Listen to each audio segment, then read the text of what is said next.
Hi guys, it's Crystal. I hope you guys are all doing well today and that you've had a really good week. Maybe you're outside enjoying the sunshine today, as opposed to yesterday when it was pouring down rain. Even Lola didn't want to be outside yesterday, so surprising. But I hope you guys are all doing well.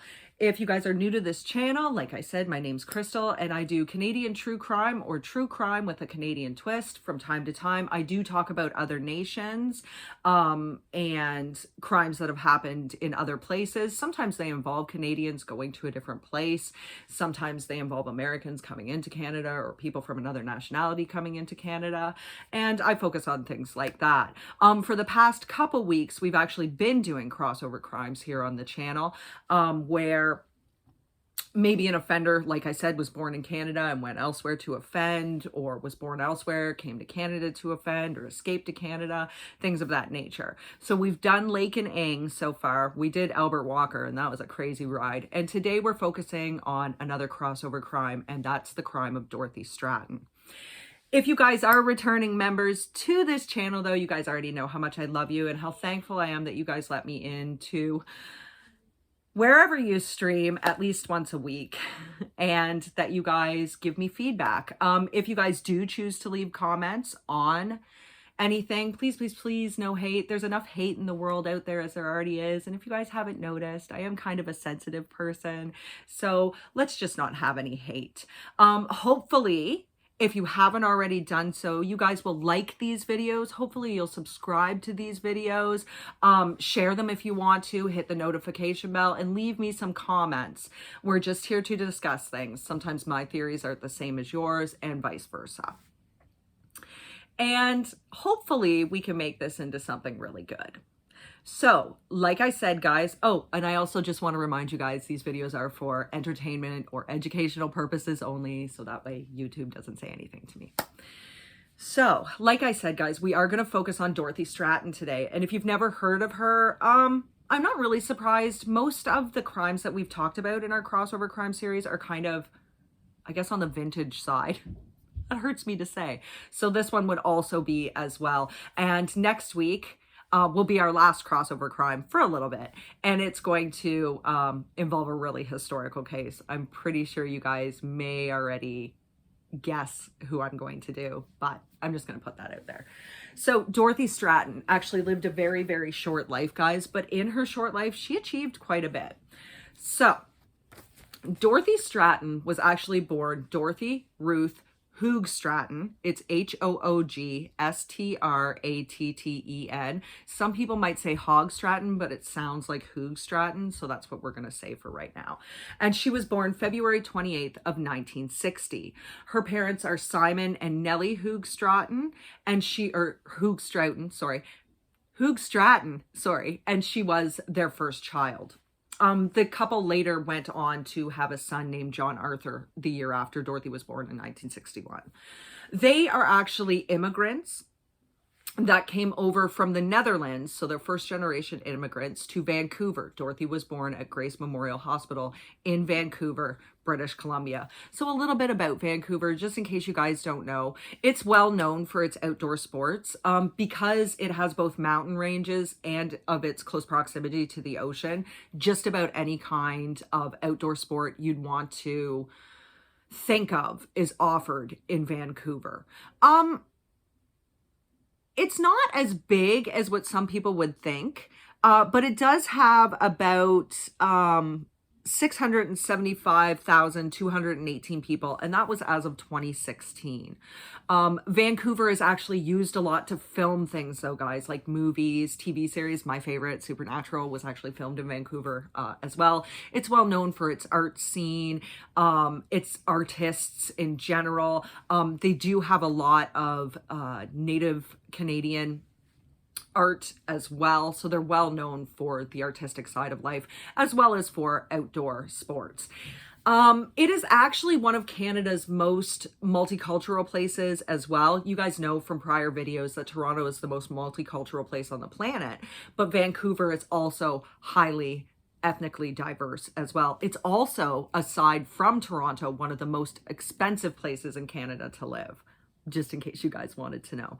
So Dorothy was born there, like I said, at Grace Memorial Hospital. From all accounts, Nellie and Simon separated sometime in what I would believe to be 1963. Essentially, Simon abandoned the family at that point in time, so it fell on Nellie's shoulders to support herself and her children. She worked at various jobs. They were mostly menial jobs at that point in time. She wasn't really qualified for things. I know that she worked as in a school cafeteria at one point in time as well. So it did fall on her shoulders to take care of the family. Sometime in 1968, she got pregnant by one of her employers and actually gave birth in 1968 to another daughter named Louise. Louise is just known as Louise Stratton, guys. So I'm not sure what her name was at birth. That's all I can tell you about that. Louise does feature in this story a little bit later on. That's why I mentioned her. So like I said, Nellie had to work hard. The area that they lived in was not necessarily a good one. It's been described as rough by a lot of people, but it doesn't seem like any of the children from the Hoog Stratton family got into any trouble. Dorothy herself called herself pretty straight-laced. She didn't party when she was a kid. She didn't use drugs. She didn't drink that much. She was more focused on helping out her mother, on working, and also on her schooling. So Dorothy in the 70s, when it was time for her to go to high school, actually attended high school in Coquitlam, BC. So Coquitlam is actually part of what makes up metropolitan Vancouver. It's about 38 minutes away from Vancouver proper. It's basically like a suburb of it. And she went to high school there. It's actually the 6th largest place in BC, and it has a population of, just give me 1 second, guys, 139,284, and that was as of 2016 as well. And the high school that she attended there was Centennial High School. So she attended Centennial High School in Coquitlam, BC. There's a lot of articles that just state she was from Vancouver. There's other articles that say that she actually came from Coquitlam. It just appears like she went to high school in Coquitlam. So she was actually a great student, guys. She was beautiful. She was gifted. She was highly intelligent. She described herself, and others would too, as naive and shy at the same point in time. She possessed a certain amount of innocence, and she had a huge heart. Dorothy Stratton was about 14, 15 when she started working at Coquitlam's Dairy Queen, and she did this so that she could help her mother pay the bills. She basically worked at Dairy Queen in Coquitlam for the whole of her high school career. It didn't affect her grades or anything like that. She worked part-time there, because Dorothy herself said that she was a straight-A student, and everybody has always described her as extremely intelligent. So sometime in 1977, while working at the Dairy Queen, she met the man who would ultimately change her life. Her goal when she finished high school at that point in time was to become a secretary. This man had other notions for her. His name is Paul Snyder. Paul Snyder took one look at the beautiful Dorothy Stratton, and he had stars in his eyes. It wasn't just because she was so beautiful, though. It's because he figured he could make money off of her. So, who is Paul Snyder, you guys might ask? Well, Paul Snyder was born April 15th of 1951. He was about 9 years older than Dorothy. So, at the time when she was 17, he would have been 26 years old. He also grew up in a rough neighborhood in Vancouver. He was also the product of a broken home. At some point in time, he got into bodybuilding, and from that, it led to a career in promoting things. He was also heavily into the nightclub scene in Vancouver as well. He really started to party, I guess, when he became of age, but maybe he had a fake ID. I can't get into that. So he started to promote auto shows and motorcycle shows, getting people to fill the seats, hyping up the event, making people excited for them. And he was actually really good at this. People said that he made a decent amount of money doing this promotional work. However, it was never enough for him. So like Albert Walker, when we talked about him last week and how he felt entitled to having wealth and money and that he should have it, Paul Snyder also wanted wealth. He wanted money. He didn't necessarily want to have to work for it. He always had ideas in his mind. So he was known to dress really flashy too. That's what a lot of people said about him. I do have a direct quote. Just give me 1 second. He had a, quote, penchant for tailored suits, floppy hats, and flashy cars, end quote. Apparently, he would also take to wearing like a mink coat from time to time. And he also drove a Mercedes, and the license plate was Star 80. This license plate also plays into the story a little bit because there was a subsequent film made called Star 80 based on this license plate. But we'll get into that in a little bit. So he always had this huge craving for not only wealth, but also for people paying attention to him. There was a quote attributed to someone that essentially said, Paul Snyder loved nothing more than to talk about Paul Snyder. He loved nothing more than to hype his own self up. So he's very egotistical. He was very charming, very manipulative. He was a good-looking man. He actually was a good-looking man. I'm going to show you some pictures in a little bit. And he was very appealing to Dorothy. Now, I myself, because Dorothy was so trusting, she was a very trusting person. Even though her father had walked out on her, it didn't make her not trust people. She was extremely trusting, very naive, kind of like a small town girl, very shy. Even though she was super beautiful, she had only dated one person in high school prior to meeting Paul Snyder. So I think she was also easily manipulated. Not in a mean way. It was just she was such a good person and so innocent that he was able to manipulate her in certain ways. He himself was sneaky, he was sly, and he had that power. I don't believe Paul Snyder was a psychopath. I'm more inclined to believe he was a narcissist. Do I think he loved Dorothy? It's possible, but he loved himself a whole lot more. And I believe he saw Dorothy as an object. He saw her more as an object than anything else, an object that he could manipulate to make him money.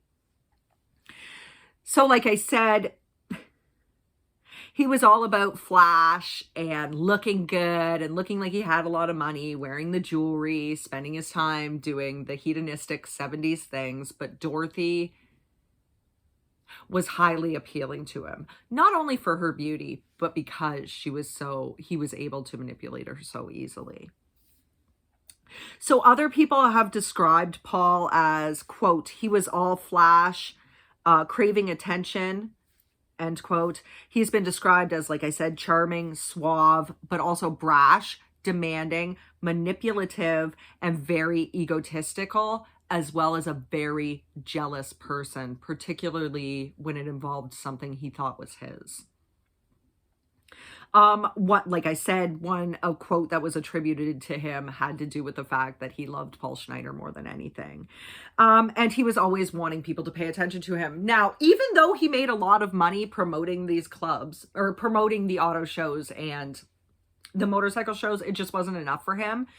And he was easily able to attract women and manipulate him. So at some point in time, he actually became a pimp as well to supplement his income. It was easy for him to manipulate these girls into doing what he wanted to do. And it seems like he tended to go for younger women because they were easier to manipulate. They actually gave him the label, sorry, this is not me, so please don't get mad at me, Jewish pimp. That's what they called him. So Dorothy Snyder herself, at the time when she was 17, had what was described as a mature figure. Her measurements, and there's going to be reasons why we're mentioning her measurements, were actually 36, 24, 36. She stood 5'9". She had long blonde hair. She had blue eyes, and she was basically everybody's dream. She was the perfect girl next door, and she was very good and very big-hearted, and she was innocent. Sometimes that innocence bleeds out, right? You can see it. She was fresh. She was refreshing. I guess in May of that year, Paul Snyder actually took Dorothy to her senior prom. So we're still in 1977. And it was around this time that he started to convince her to take nude photos of herself, or to get nude photos done. He did hire a photographer for this. She was very uncomfortable with it. She was very shy. She didn't actually like nudity or being around it. She was very, very uncomfortable.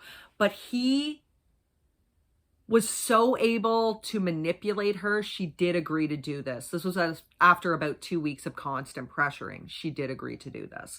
Now, Paul Snyder has a reason for wanting her to take these nude photos. In 1977, it was announced that Playboy magazine, of course, you guys know Hugh Hefner, Playboy magazine. It was one of the premier gentlemen's magazines at that point in time, and he was always looking for fresh-faced girls next door. So he was holding a 25th anniversary Playboy Playmate hunt at that point in time. I believe that it would be 1978 that the results were announced, but Paul Snyder knew about it, and he figured that he could submit Dorothy's pictures and that she could become a finalist or win. He really did believe that she had that quality in her, and she actually did have that quality in her. So he then convinced her to let him send the pictures to Playboy, despite the discomfort she felt. She did go along with it. And because she was under the age of consent, which is actually 19 in BC, they then had to convince her mother, Nellie, to sign the model release form, which she did. Now, a lot can be said over the fact that Dorothy was so shy and naive and was so uncomfortable around nudity. But at the same point in time, she believed that this could be a platform to get herself into the modeling and acting career. That's what at this point in time, she had changed from wanting to be a secretary, probably with Paul's influence, into now wanting to be a model and actress. So she agreed to do these things so that she could start a career of that nature. So Playboy actually did like what they saw, and they flew her out there in 1978 to take some test shoots. Hugh Hefner himself really thought that she was unique and possessed a certain kind of magic. She not only had beauty and intelligence and grace, but she was also the perfect girl next door. She possessed that amount of naivety and innocence that people would flock to. A certain amount of vulnerability is what Hugh Hefner called it. So at this point in time, actually, Hugh Hefner himself said, quote, "She was the perfect cross between vulnerability and sensual appeal," end quote. And Hugh Hefner himself also had very high hopes for Dorothy, not only within the Playboy magazine, but he thought that she could actually have a really good mainstream actress career. He really did think she had what it took to make it in the business. So Dorothy, at this point in time, so this would be about 1978, shortened her last name from Hoog Stratton to just Stratton. It may have been because it was easier to pronounce for people looking at her pictures. So she did change her last name. I believe her mother also did, and I know her sister is also known by the last name Stratton. So I don't know if it was the whole family that did. They didn't say anything about her brother, but I know that Dorothy herself did change her last name at this point in time. Now, Snyder, so this was about, I want to say this was August of 1978. She flew out there and decided she was going to stay and live in LA, and she was doing all the work for that. Now, Dorothy did not win the Playboy Playmate 25th anniversary Playmate hunt. Sorry, I'm probably saying it wrong, but she actually did not win the contest. She was a finalist instead, and I believe she came in second in the contest. I think she was first runner-up. And of course, Snyder was loving it, guys. He figured to himself, oh yeah, I've now made it. I now have somebody that can make all this money for me, and I can live off of her. And he couldn't let her get away, and he could not let her stay in LA by herself. So at this point in time, in October of 1978, he actually flew out to LA so he could reside with Dorothy at that point in time. Dorothy was actually made Miss August for Playboy Playmate for Playboy magazine in 1979. She became Miss August 1979 for the magazine. That's how much they believed in her. So despite not winning the Playmate hunt, they definitely saw something in her. They definitely saw this sensuality, this sex appeal that they knew would attract men. And to be honest with you guys, Playmates themselves are more along the lines of commodities to Hugh Hefner and the business. I'm sure he cares, or he cared. He's dead now, but I'm sure he cared for the girls in some respect, but they were also money makers to him. So he saw that she could make money, and he made her Miss August of 1979. She was still very young, very shy, very naive, still uncomfortable with the nudity and the happenings and the going-ons of Playboy, but she felt that Playboy could further her career, so she agreed to do these things. So in June of 1979, she and Snyder actually got married. He was able to manipulate her into doing so. It might have been because, I guess in the States, Vancouver was thought of as a small town, or she was thought of as a small town kind of girl. In Canada, I would have viewed it as a big city, but LA has millions of people, guys, so I could see that. And she possessed those qualities of a small town, like a small town farm girl almost. So she did marry him. She was manipulated into that, but she was only 19 years old at the time, and Snyder himself would have been 28 when they did legally wed. He would do things for her. He would like buy her jewelry and make her all of these promises, just like any manipulative narcissist. But it was more or less to stay in her good graces and to get her to go along with him. Another thing for you guys to know, and I know I mentioned this before, is that Dorothy felt that she could trust everybody. She did not ever, aside from her father leaving, but she was only 3, so she probably didn't remember that. Aside from that instance, there was no one in her life that she felt she couldn't trust until she met Paul Snyder. And at this point in time, she still fully believed in him. So she never sensed any wrongdoing in people, I guess is probably the best way to say it. So oddly enough, Paul Snyder was friends with Max Baer Jr. If you don't know who he is, he actually played Jethro in the Beverly Hillbillies TV show, and they were friends. And the two of them got to talking, and Max asked Snyder if he really did love his wife, or if he really did care about his wife. He didn't actually say love, he said care about. And Snyder said, well, yeah. And he said, if you do, then take her back to Canada. You guys settle there, stay there, because Dorothy was, quote, too good, too nice, too beautiful, end quote. And that he believed, Max Baer Jr. believed that, quote, Hollywood would destroy her, end quote, if she stayed in the business. He didn't want to see any of her magic and charm go to waste by manipulative people that used her, but also because of living in the business. He just thought that she was such a nice person and a good person. She didn't actually belong in LA. She belonged back in Canada where she could flourish there. I'm just going to show you guys a couple pictures. Hopefully you guys know how slow this is for me sometimes, so I apologize. So that right there, guys, hopefully you can see it, is Dorothy Stratton. She was incredibly beautiful, but she was also a good person as well. I'm just going to pull up a picture of Paul just so you can see him too.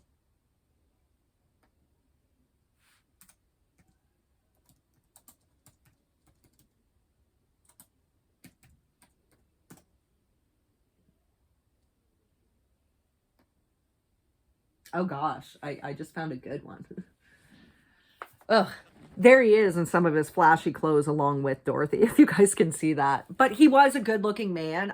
I could see where he'd be easily able to charm her. And he was used to doing things in a not exactly kosher way. In fact, when he lived in Vancouver, VPD, Vancouver Police, did investigate him several times for various crimes. I'm assuming they were crimes to do with his pimping business. But they never laid any charges on him. He was investigated, though.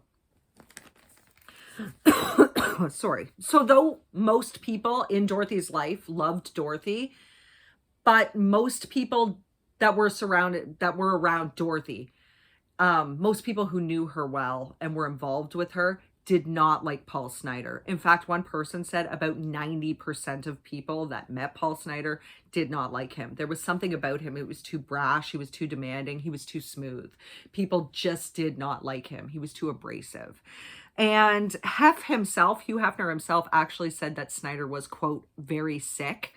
And that he did not want Paul Snyder at the mansion by himself unless Dorothy Stratton was with him.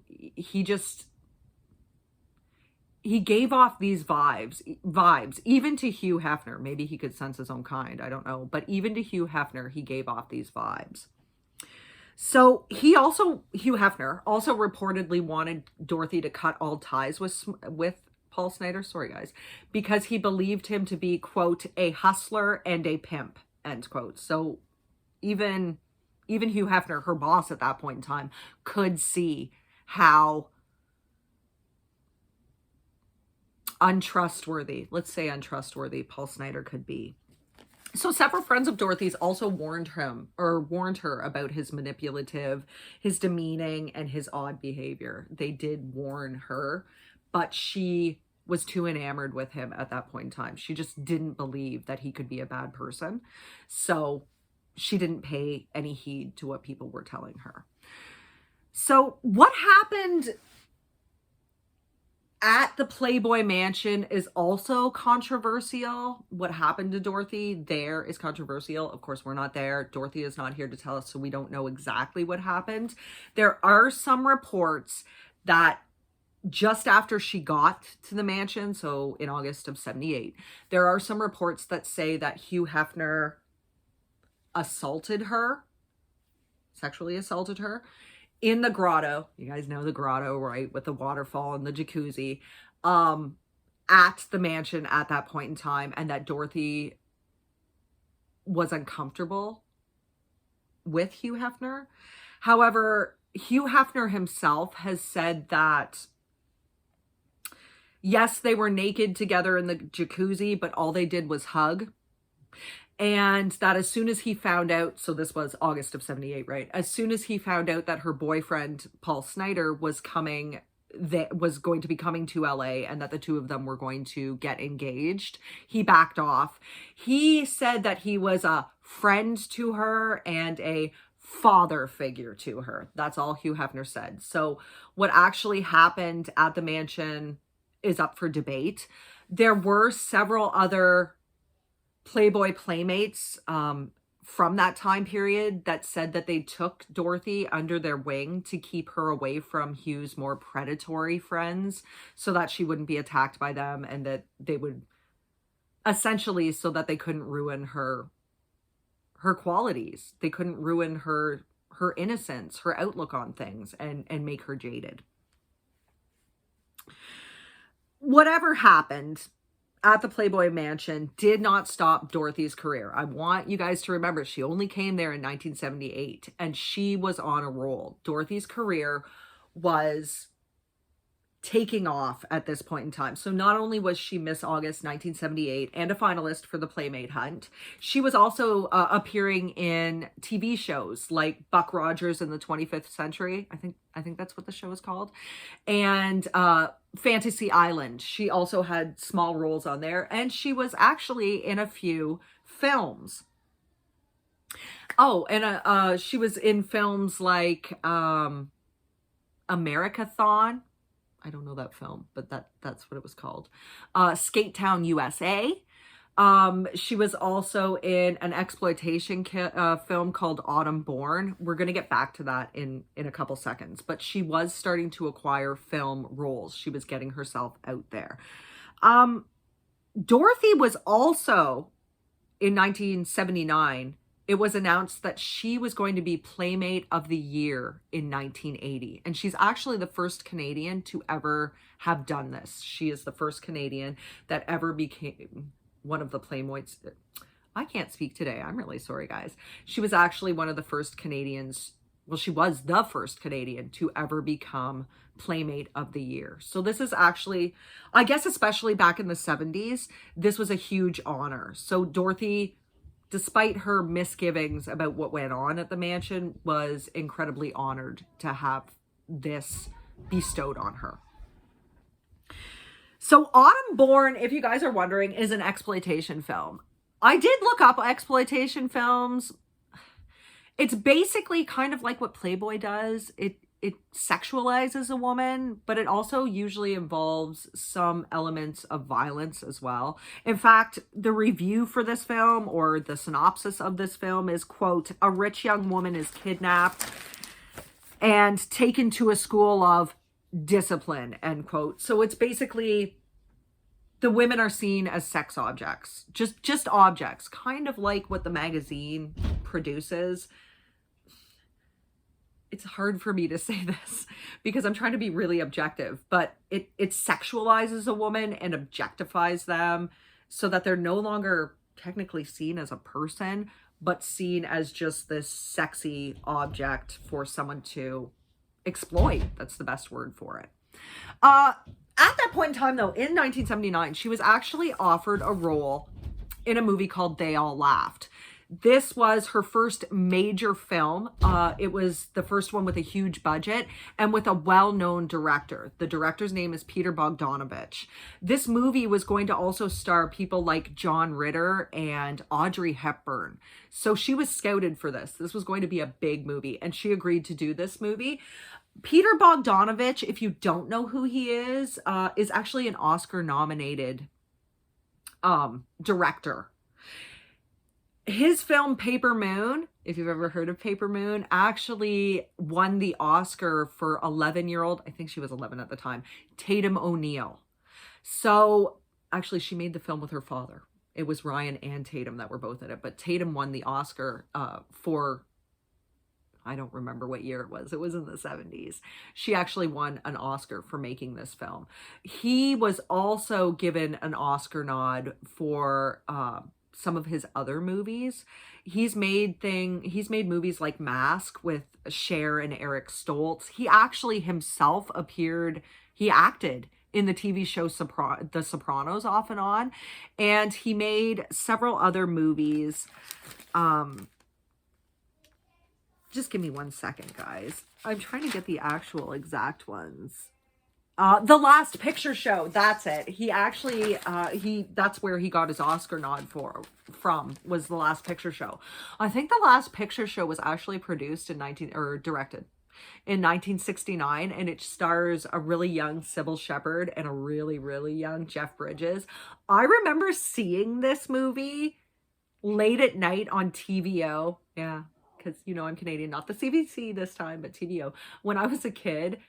And what I can remember from the movie is that it had nudity in it. I got to see Jeff Bridges naked. So that's what I took away from that film. But I was really young. Well, not really young, as a teenager. So I did actually see it. I'm sure it's a good movie, but that's what I remember from it. So Peter Bogdanovich, guys, is actually a central character in this story, but he was very famous. And this movie was a legitimate movie that he was hoping Dorothy would make money from, and that he could make money from too. So at this point in time, in 1979, Dorothy is 19 years old, Paul Snyder is 28, and Peter Bogdanovich would have been about probably 40 at this point in time. He had a good 21 years on Dorothy Stratton. So now, guys, we're just going to focus on 1980. This is the pivotal year, but there's a lot of things that happen. I do want you guys to know, though, that the couple in January of 1980 had basically only been married for 6 months, and huge cracks were starting to appear in this marriage. I feel like Dorothy herself was starting to see what a mistake she'd made in marrying Paul Snyder, but also in marrying so young. She was only 20 years old. She was only 19 when they got married. So I think she was starting to see the mistakes, but we're going to get into other things. So from January to mid-March of 1980, Dorothy was completing work on the Playmate of the Year shoot. Apparently it takes a lot to shoot these things. I didn't know that, but it would take some time for her to shoot these things. So she was completing her work on the Playmate of the Year photo shoot for 1980. And she was also starring in another low budget film that she'd agreed to do before she agreed to do They All Laughed. And it was called Galaxina. Sorry, guys, that's all I know about it. It was called Galaxina. So she was also filming that movie at this point in time. It's just another low-budget sci-fi comedy movie. Her marriage was seriously going downhill at this point in time, though, because Paul became less of a husband and more of almost an employee at this point in time. He was her chauffeur. He'd drive her back and forth to places. He was her de facto manager, and he was also her acting coach. But it's not because Dorothy wanted it that way. It's because Snyder wanted it that way. He wanted to keep tabs on Dorothy all the time. She was his cash cow. So he wanted to know exactly what she was doing all the time, and he wanted to control every aspect of her life. She could only do things if he said she could do these things. So he's highly controlling at this point in time. He's highly manipulative. He is always in her face. He won't give her time to breathe. Not only that, but on the sets of the movies that she was making or the TV shows, there was palpable tension, guys. The other actors and crew from Galaxina and also the Playboy photo shoot could attest to the fact that they could both see, hear, and feel the tension between the two. They were fighting and arguing almost daily at this point in time. And he was taking to criticizing her heavily in front of other people, probably her performance, but just her life in general. He was always critical of her. And he was always there. Of course, he wanted to be her chauffeur, right? Because this way he could know exactly where she was going, exactly what she was doing. He wanted to be her acting coach so he could see exactly what was going on in all of the films and put his 2 cents in worth. That's what he wanted to do. He wanted total and utter control over his wife. And to this point in time, he actually had that. So on March 22nd of 1980, Dorothy flew to New York City to start filming They All Laughed with the cast and crew. Of course, Snyder wanted to come with her, but she was cluing into just how suffocating he was to her and just how damaging his behavior was to her career. He was stressing her out so badly that she couldn't function as well as she should be able to. So she basically told him he couldn't come to New York with her. She was starting to at least get a little bit of a backbone. She basically told him, sorry guys, he could not come to New York City with her because it was going to be a closed set. The director wanted it that way. Only the cast and crew were able to come. So he did agree to that. But Dorothy had other reasons for him not wanting to come either. She had fallen for Peter Bogdanovich, and to his credit, he had fallen for her as well. The two were sending each other love letters and poems. They really got along. I mean, he saw her beauty, number one, but not only that, the persona that she had, the naivety, the innocence, the fresh-facedness, the girl next door, her intelligence. And he said she was incredibly talented. And I have no doubt that she probably was if she was scouted for all of these things. He saw that and the two of them just clicked. So Dorothy's other reason for wanting to go alone was that she wanted to see what would happen. She's being suffocated in her marriage by this man who I think she loved, but she could sense that things weren't weren't the way that they should be. I'm guessing that she could sense that, guys. I don't actually know for sure. I wasn't in her head. She did not want to hurt anybody. She didn't want to hurt Paul Snyder. She didn't want to do any of that, but she had married very young. And I'm sure the daily fights and the criticism and everything else was taking its toll on her. And she just happened to fall for Peter Bogdanovich and vice versa. As soon as the plane landed in New York City, they consummated, I guess, their affair. So, like I said about Peter Bogdanovich, he was a really big director. And I think Paul Snyder, to give him a little bit of credit, was actually highly suspicious of him. At some point in time, he felt that his wife was having an affair. But we'll get into that in a little bit. Oh, Peter Bogdanovich apparently also based Dorothy's character's backstory. I know, sorry, it's a lot to say, but Dorothy's character's backstory in They All Laughed on Dorothy's marriage to Snyder. Her character played an unhappily married woman to John Ritter, actually. And he based the backstory for this character on her actual marriage to Paul Snyder. So in April, Dorothy returned to California for her upcoming, I guess, promotion for her upcoming press release on the fact that she was becoming, her press conferences on the fact that she was Playboy's Playmate of the Year in 1980. She had to do press for that and the subsequent tour that would come after it, right? You have to promote yourself in all these various places and cities so that people can see you. This is another way that Playboy Playmates make money, and Hugh Hefner does too, right? Or did.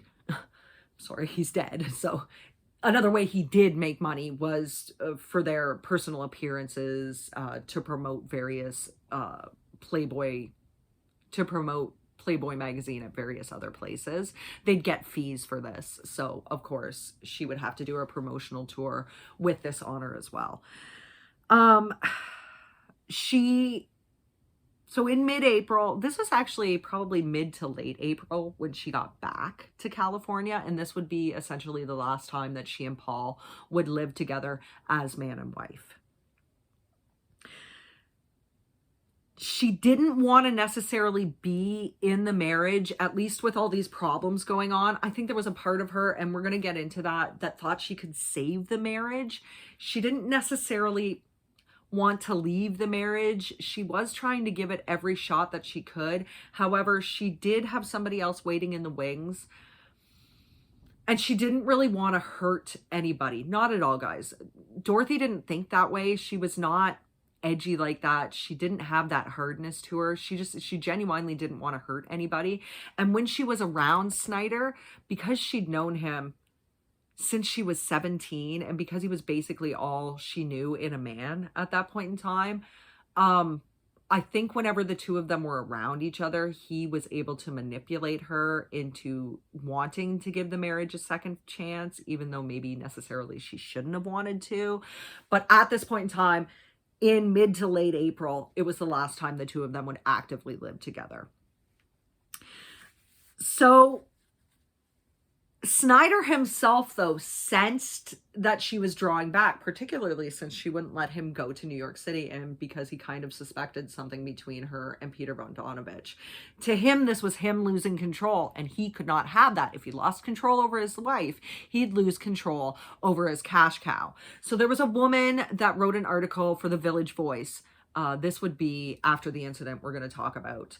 And the article was not very nice towards Dorothy. Actually, it was a really scathing review of Dorothy. She basically just painted her as an airhead, even though Dorothy was not that in any way. And she was very sympathetic to Snyder in this article that she wrote.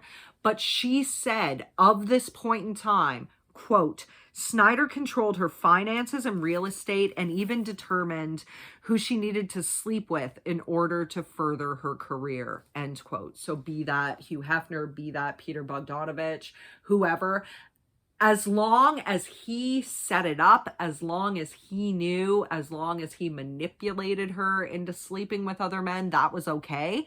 But if she chose to do so on her own, that would not have been okay to Paul Snyder. She was a commodity for him. She was his property. She was his object to do whatever he pleased with. So on April 30th of 1980, Dorothy was presented to the press as the Playmate of the Year for 1980. And she said that Hef had made her, quote, has made me probably the happiest girl in the world today, end quote. Hef, for his part, told reporters that Dorothy was unique. He said, you know, most of my Playboy playmates are unique, are special, but she was even more unique because she had a, quote, combination of beauty, brains, and sensitivity, end quote. So later on the night of April 30th, she actually went on the Tonight Show with Johnny Carson to promote the honor that she had of being Playboy's Playmate of the Year, but also her acting career thus far as well. On May 1st, she flew back to Canada to start her Canadian leg of the publicity tour. Most of it was going to be in Vancouver. The weekend that she got there, she actually had off from doing promotional things. So she flew to New York City and visited Peter. While she was in Vancouver, or while she was in Canada for this couple weeks, she actually wrote Paul Snyder a letter. In this letter, she explained to him that she needed more freedom from his constant presence in order to make their marriage work. She pleaded with him to give her that. This enraged Snyder. As soon as he found out that she was in Vancouver, he hopped aboard a plane and showed up there as well. Now, she did do the publicity tours and everything else for the Canadian leg of her tour.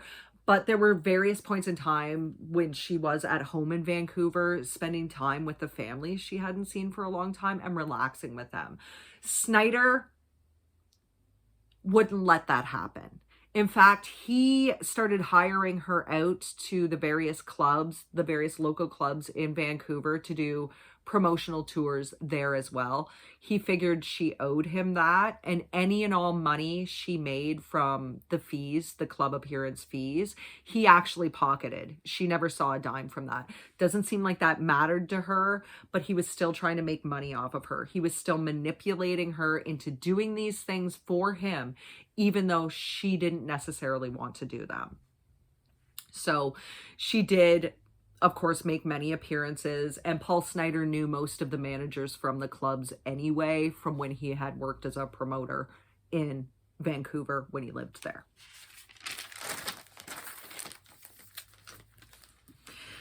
While they were in Vancouver, Dorothy and he, of course, fought on an almost daily basis, but there was one really heated argument where she told him that she would be willing to quit her job and permanently reside in Canada with him as a married couple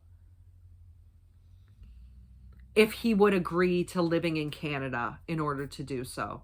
And Paul Snyder refused. He was heavily immersed in the lifestyle of the Hollywood rich and famous.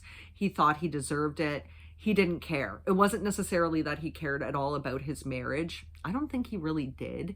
It was more that wife equals object in his eyes. And he was able to manipulate her into wanting to stay with him, but at the same point in time, it had to be on his terms, not on her terms.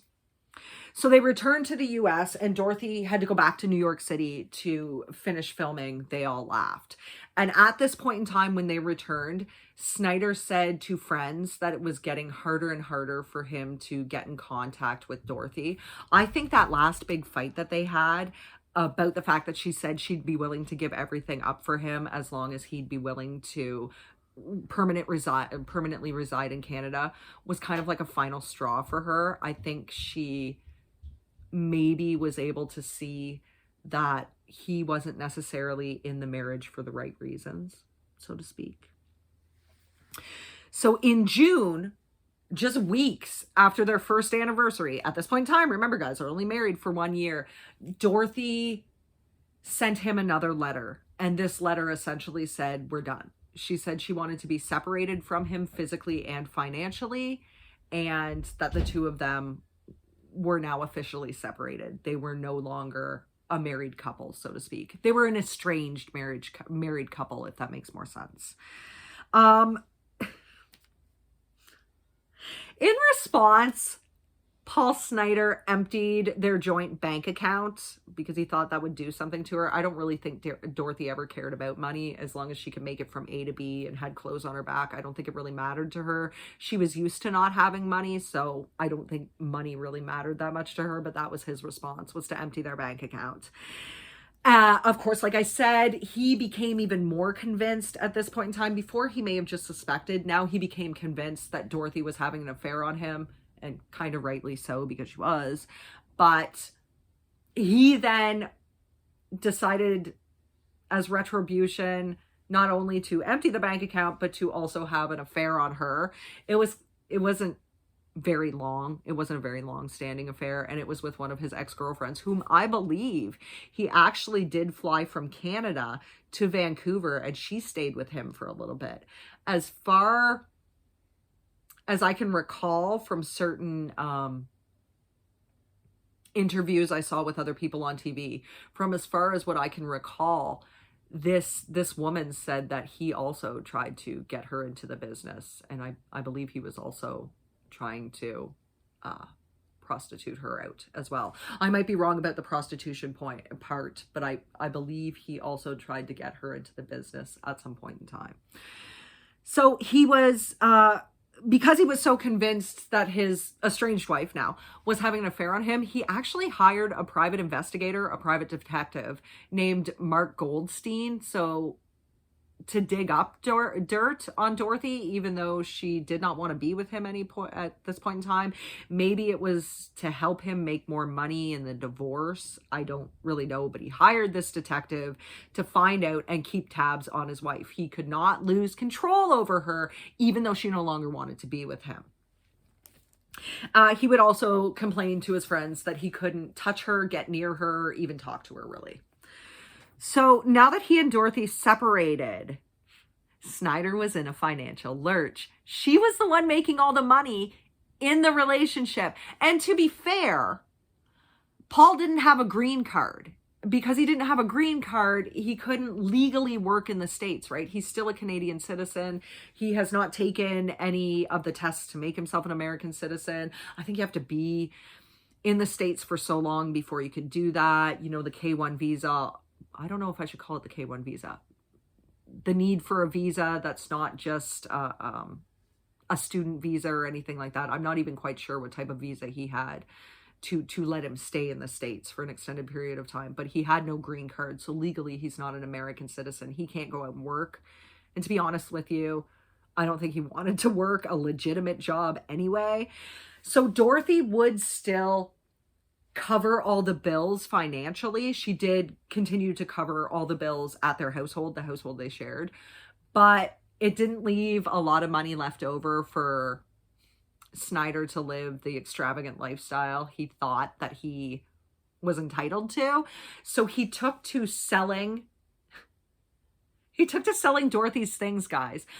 When she was bestowed with the honor of Playmate of the Year in 1980, there were a lot of prizes given to her. I think some of it was cash, but various other prizes too, including a brand new Jaguar sports car. And this Jaguar sports car was valued at $26,000 in 1980. So could you imagine how much it would have been worth today to have that brand new car? He sold it. He sold it right out from under her, as well as various other prizes she won, and just took whatever money was in the accounts. He didn't care.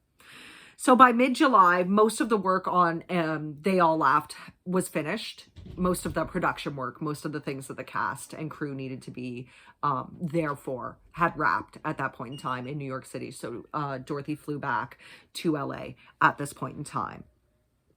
She returned to LA with Peter Bogdanovich. On paper, Dorothy seemed to have her own apartment. Okay, so on paper, according to everybody, Dorothy ostensibly had her own apartment at this point in time, but that was just on paper. In reality, it looks like Peter Bogdanovich's assistant lived in the apartment, while Dorothy herself returned with Bogdanovich to his Bel Air mansion, and the two resided there. So legally, it looks like she's living in the apartment, but technically she's living with Peter Bogdanovich. This may have been a way to throw Snyder off but that's what it looked like anyway. Also, she's a married woman, and people know she's a married woman, so they probably would have even though it happens in Hollywood all the time, people may have taken offense to that. So it looked like she was living there, but she was really living with Peter Bogdanovich. So Snyder, likely through Mark Goldstein, did find out that his estranged wife was at the mansion. So on July 31st, he borrowed a gun from a friend and showed up at the mansion, vowing to shoot anybody that showed up on the premises. No one showed up for hours, and he got bored of waiting, so he decided to leave. He somehow called a friend, and the friend said that when they were talking, Snyder appeared to be suicidal. He was depressed. He was enraged that his wife rebuffed him, was separating from him, that he was losing control of her finances, all of those things. So he was moody, he was depressed, he was enraged, and he was feeling suicidal apparently that night. On August 8th, Paul Snyder and Dorothy Stratton met for lunch. Paul Snyder, in his warped way of thinking, figured that during this lunch, he could manipulate Dorothy. Remember, he had up to this point in time so far, back in when she was doing the Canadian leg of her press tour, he'd actually manipulating her into wanting to stay married with him under conditions, but wanting to stay married with him. He'd manipulated her into marrying him in the first place, into taking nude photos, into sending them into Playboy. He'd manipulated her heavily at this point in time, so he was supremely confident he could manipulate her into wanting to reconcile with him. However, this is not what happened. Instead, Dorothy told him that she loved Peter, that they were officially separated, she and Paul Snyder, and that she no longer wanted to be his wife. She did not want to be with him anymore. She wanted out of the marriage. This was when Paul's mind changed from just wanting to hurt other people around her into him actively wanting to murder Dorothy Stratton.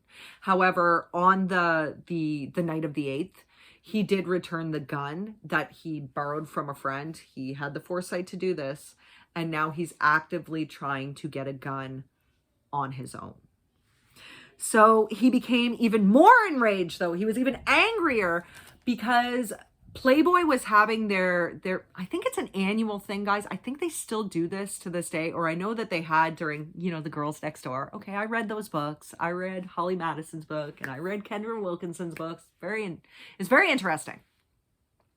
But they had a party called a Midsummer Night's Dream Party, and it was like a really big party. A lot of celebrities go to it. There would be a lot of Playboy playmates from various years. Hugh Hefner's going to be there. A lot of other really important people would be at this party, and Snyder wanted an invite. He wanted to go so he could mingle with these people, rub elbows with them, talk to them, because he felt he was entitled to this, that people should see him as famous because his estranged wife was famous. However, Hef said the only way he's allowed on the premises is if Dorothy Stratton was there. So Hef basically told him the only way he would be able to come to the party is if Dorothy came too.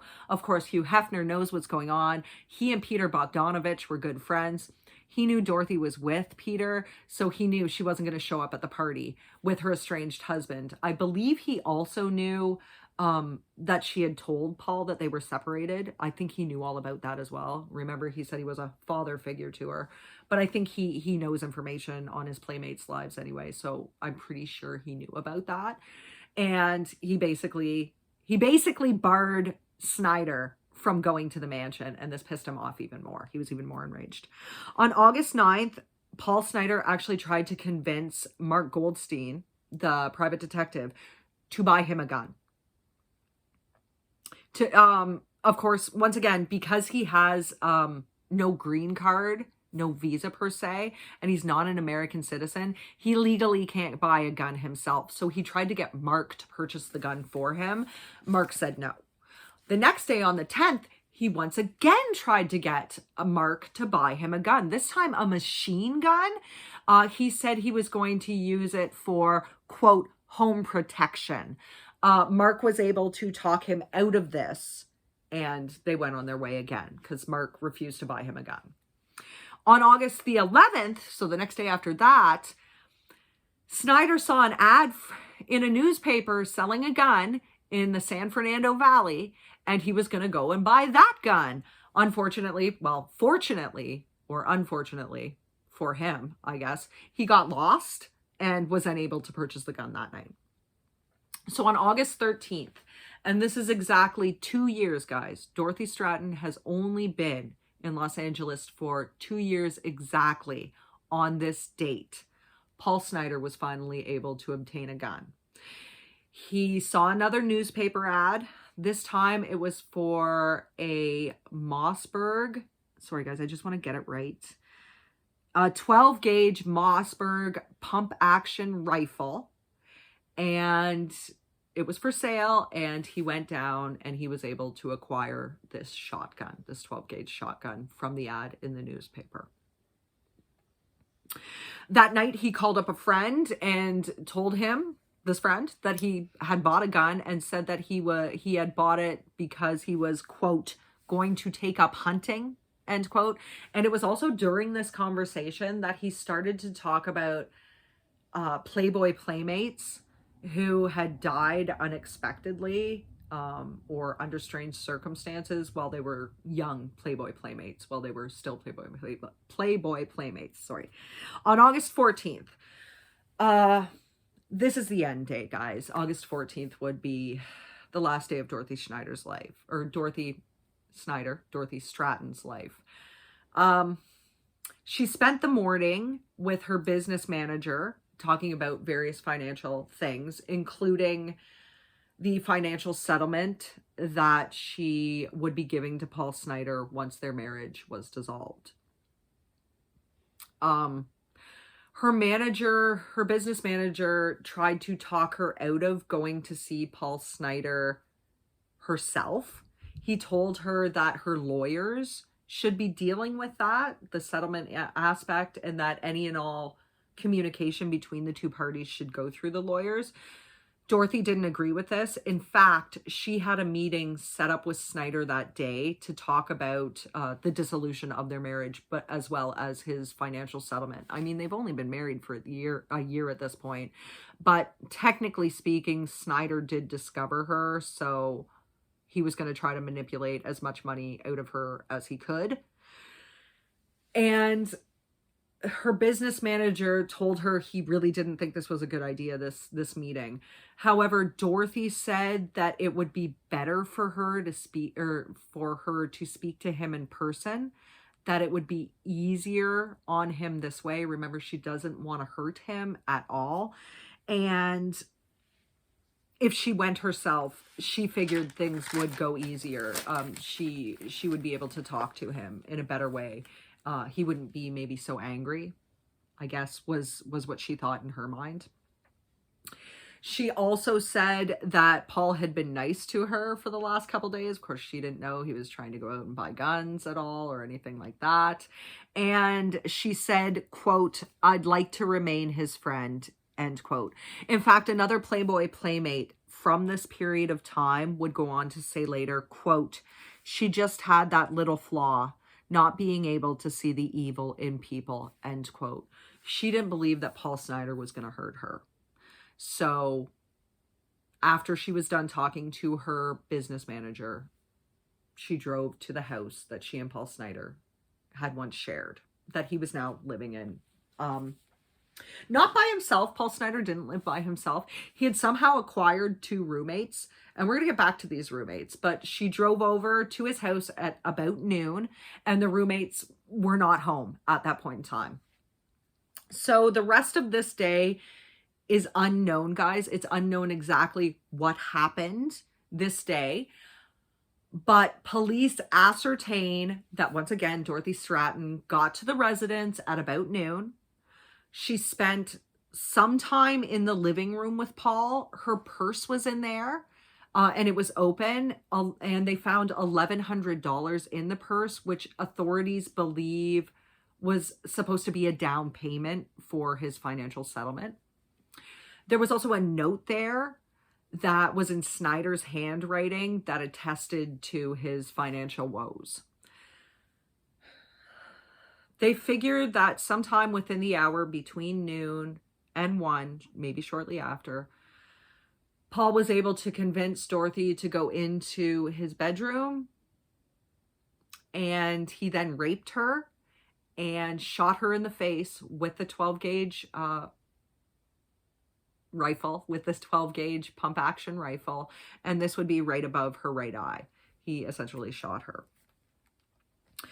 Police were also able to ascertain that he moved the body at least once, and this was based on bloody handprints that were found on her buttocks region, as well as her left thigh region, and that she had been sodomized. So not only was she raped vaginally, she was also sodomized. They don't know if the sodomization happened before she died or after she died. They're uncertain of that.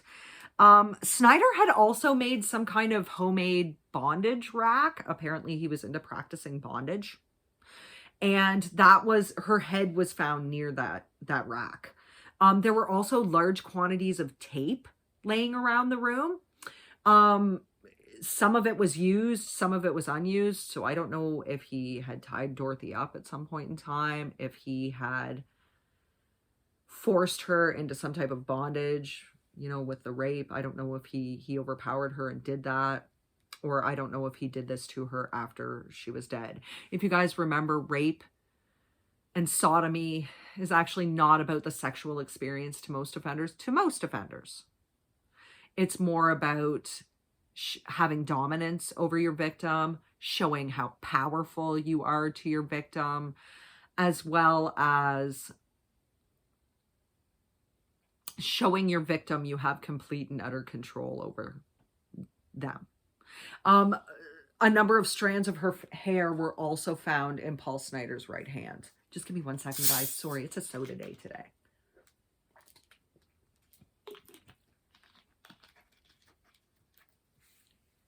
So about an hour after Dorothy's demise, so this would be about 2 o'clock, maybe shortly after, Paul Snyder then shot himself in the head. He then did away with himself. At 8 p.m., Snyder's roommates came home. So remember, they met at noon. Dorothy's probably been dead since 1. Paul Snyder's probably been dead since 2. His roommates came home. They saw Paul Snyder's closed bedroom door, so they figured that the couple had actually reconciled, that they had actually worked out their problems, and that they were in the midst of reconciliation, and they wanted to give the couple their privacy. So instead, they just sat and watched TV for a few hours. Now, the next part of the story is really convoluted, guys. Some reports say that at about 11 p.m., Mark Goldstein called the house and alerted the 2 roommates to the possibility that something might be up. Number 1, Goldstein could no longer get a hold of Paul Snyder. Number 2, he knew that Snyder had bought a gun, but that he'd also been looking for guns previous to this. And he also knew that Dorothy and Paul were supposed to be meeting up. I'm assuming, since he didn't hear anything from Paul Snyder one way or another, that Mark Goldstein got worried, especially with the knowledge of the guns. Regardless, it is said that he called the house and he told the 2 roommates that there was something untowards going on. This is story number 1, that the 2 roommates then went into the bedroom and discovered the bodies. Story number 2 is that 2 friends of Dorothy's, and these friends have been named, just give me 1 second, Stephen Kushner and Patty Lorman. Sorry, I just want to get it right, guys. Were alerted to the fact that Dorothy was at Snyder's residence but hadn't been seen for a few hours. And so they went to go and check up on their friend. And it was the 2 friends that found the bodies. However, the friends could have technically been Snyder's roommates. I don't know what Snyder's roommates' names were. I just know that the two friends were Stephen Kushner and Patty Lowerman. Lorman. So regardless, the bodies were found. Now there's another part of the timeline that's fuzzy again, guys, when exactly the bodies were found. If Mark Goldstein called them up at 11, you would think that they'd find the bodies sometime before midnight. A number of articles said that the bodies were discovered at 12:30 a.m. on August 15th, and most people say that the actual time of death, the actual date of discovery was August 15th. There are some articles that said that the couple had been dead for at least a day before they were discovered. Others that said 12 hours. So it's very convoluted, but I'm going to say shortly after midnight, the bodies were found. So the date of discovery is always given as August 15th of 1980. Regardless, Dorothy Stratton, Playboy Playmate of the year 1980, rising star, beautiful, gifted, innocent, fresh-faced, naive, wonderful girl that everybody loved, was dead at 20 years old, guys. She was only 20 years old. And Snyder himself was only 29 at this point in time. He could not stand the fact that he was losing control over someone that he thought was his property, over his discovery, over the person that he thought owed him their career to. He couldn't give up the fact that she was going to be financially independent. She was a rising star. She was making well-known movies. She was going to have all this money, and he would not have a piece of that action anymore. He could not get over that fact, so he killed her. I think he killed himself because he didn't want to have to deal with any of the fallout from it. He probably didn't want to go to jail. He probably didn't want people knowing anything that went on, so he took the coward's way out. I shouldn't call it the coward's way out because I know that a lot of people that commit suicide are in an intense amount of pain. He took the easy way out. So her death did actually cause a huge rift between Peter Bogdanovich and Hugh Hefner. Peter Bogdanovich wrote a book called The Killing of the Unicorn. The Killing of the Unicorn. I believe he published it in 84. It may have been in 85. He wrote a book about it and his life with Dorothy. And he essentially said that it was the objectification and the lifestyle that Playboy Playmates live with Hugh Hefner that caused this tragedy to occur. He basically blamed it all on Hugh Hefner.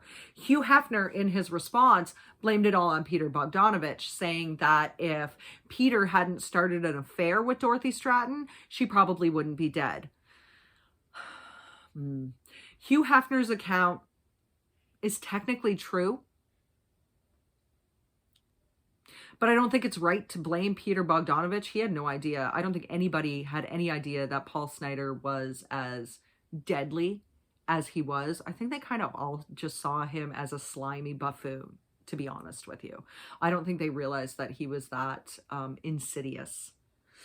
They knew he was a hustler. They knew he was a pimp, but I don't think that they ever thought that he'd murder her. And technically speaking, her murder was more about Snyder's loss of control, not necessarily over the objectification of her or over her body appearing in Playboy. He's the one that submitted them, so I don't think he necessarily killed her because of the magazine. Although he was really enraged that Hugh Hefner wouldn't allow him on the premises without Dorothy there. I think it was more Snyder himself losing control. I don't think it was either Hugh Hefner or Peter Bogdanovich that caused her death. Maybe inadvertently, but it was Paul Snyder that did it, and he did it of his own accord. They All Laughed actually did not do well at the box office. It was probably because of the controversy surrounding Dorothy Stratton. However, Peter Bogdanovich did re-release it later himself, and it did make money. Critics and audiences alike both liked the movie, but he'd already sunk too much money into the project, and he went bankrupt in 1985, and he actually lost the mansion that he and Dorothy had once resided in. He went bankrupt. He had other problems as well. He made news in other various ways, but I will tell you this, that in 1988, he actually married 20-year-old Louise Stratton, Dorothy's sister, when he was 49. The two of them were married. There were controversies surrounding the fact that Hugh Hefner said that Peter Bogdanovich was sleeping with both Dorothy's mother and her sister. This would be after her death. Although some articles said that he may have been trying to put the moves on her when she was 13. It was all after Dorothy's death, because by all regards, Peter Bogdanovich did actually love Dorothy Stratton. He wrote the book for her. He tried to push this movie for her, and apparently he had to be sedated when he was told that she died. Regardless, his marriage to Louise is another story. You guys can look that up if you want to. I just wanted to add that in. And of course, Hugh Hefner himself, he went on to still be head of Playboy. He went on to have various amounts of fame in TV and with TV shows like The Girls Next Door and books of that nature and everything else. He died himself in 2017. And actually, he's buried in the same cemetery as Dorothy Stratton is. I believe Marilyn Monroe's buried there too. It's the Woodlawn Memorial in LA. A lot of famous people are buried there. So once again, when Peter Bogdanovich released The Killing of the Unicorn, his book, first of all, it wasn't very well taken. Critics viewed it very negatively. It wasn't very well received at all. And he slandered Hugh Hefner a lot in that book. After Dorothy's death, she became the subject of a made-for-TV movie, which I believe starred Jamie Lee Curtis, called Death of a Centerfold, and an actual feature-length film called Star 80, like I said before. It was based on the license plate. There was some premonition there, guys. She was a star. It was 1980 that he killed her.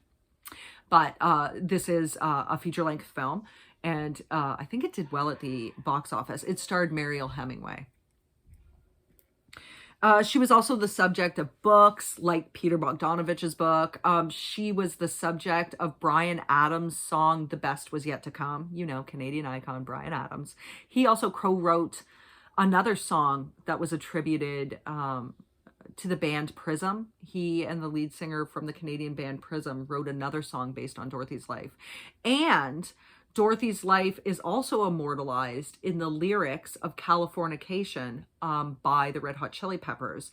Anthony Kiedis wrote the line, "Firstborn Unicorn," because he was inspired by Dorothy Stratton to write that. She's also been the subject of art exhibitions too. A lot of people compared Dorothy to Marilyn Monroe. I think she's also comparable to Sharon Tate in the fact that they were both innocent, they were both young, they had that ethereal beauty. You guys saw what she looked like. She actually did look a lot like Sharon Tate too. They had their lives taken from them in monstrous ways before they were even allowed to hit 30. I mean, they were starlets on the rise, and they had their careers ruthlessly yanked out from under them by jealous people, by people, in the case of the Manson family, who were controlled by somebody, and in the case of Dorothy, by someone who wanted to control her. But that's it, guys. That is the tragic story of Dorothy Stratton and Paul Snyder, too, I guess. It's a tragedy all the way around. A lot of lives were affected by this. But Dorothy was a beautiful person with a beautiful heart, and she was taken advantage of by this man in particular in so many different ways. And she tried to end things amicably because she wanted to remain friends with him. I find that just so incredibly sad that that happened. So what do you guys think? What do you guys think about, there's not too many questions. This is a pretty cut and dried case, but what do you guys make of Paul Snyder? Do you believe he was a narcissist? I really do. He seemed to have only cared about himself. She was basically only his property. He didn't even care if she slept with other people as long as he was allowed to set that up. he seemed very much invested in the things that his property could acquire for him. What do you guys think of that? Do you think he was something else? Do you think he was a sociopath? I don't think he was a psychopath. He just really didn't. Yes, he was charming. Yes, he was suave, but he didn't have many of the other characteristics. He was also manipulative. I tend to think he was more narcissistic. But I mean, I'm sure a case could be argued about psychopathy or sociopathy for him as well. Do you think Dorothy would have been a huge star? I really do believe she would have. I really do believe she was so beautiful, and she was also funny as well as being intelligent. I really do think she could have had a good career. Do you think Hugh Hefner is to blame at all for her death? Do you think he has a small part in her death? Paul didn't kill her. Paul Snyder didn't kill her because of the lifestyle. He didn't kill her because she was a Playboy bunny. He was the one that got her into Playboy to begin with. So I really don't think that's true. I think the fact that he objectified her had more to do with his own mentality than what critics were saying, if that makes sense. Do you think Peter Bogdanovich had anything to do with her death? Please don't come for me for this, but I guess inadvertently, technically speaking, yes. Because the affair that he was having with her, the fact that she wanted to settle down with Peter Bogdanovich was one of the reasons that Paul Snyder hired a detective, but at the same point in time, he didn't want to lose control over her or her finances. I don't think he really gave a crap how she felt about Peter. It was more that he didn't want his wife to fall in love with someone else, and she had. That was her big mistake, guys. She fell in love with the wrong person when it came to Paul Snyder. And then later on, when it looked like she could be happy and had fallen in love with somebody who might really care for her, he couldn't let that happen. He couldn't let her have that happiness. But let me know what you guys think down below in the comments. I hope you guys all have a really good week. If you want to, I'm pretty sure Dateline and 48 Hours last year both released... I know 48 Hours for sure. Both released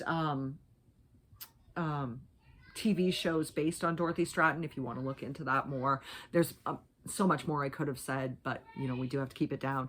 So hopefully I will see you guys next week. I hope you guys all do well, and talk to you later, guys. Bye.